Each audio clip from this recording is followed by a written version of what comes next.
सर्व शेतकरी मित्रांना माझा नमस्कार। माझा परिचय मी गौरीशंकर बघेले। माझ्याकडे 6.5 एकर शेती आहे आणि मी धानाचे उत्पादन घेतो।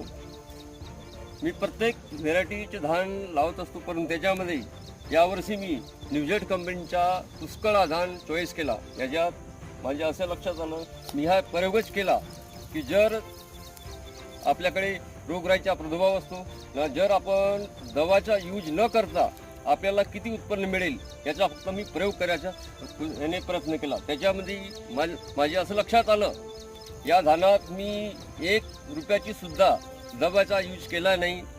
खत पण फक्त एकरी 20 किलो यूज केला आहे ना। मला याच्यात असं समाधान आलं की रोगकारक शक्ती जो आहे याच्यात दवाचा यूज न करता चांगला उत्पन्न मला मिळाला। याकरता सर्व शेतकरींना असा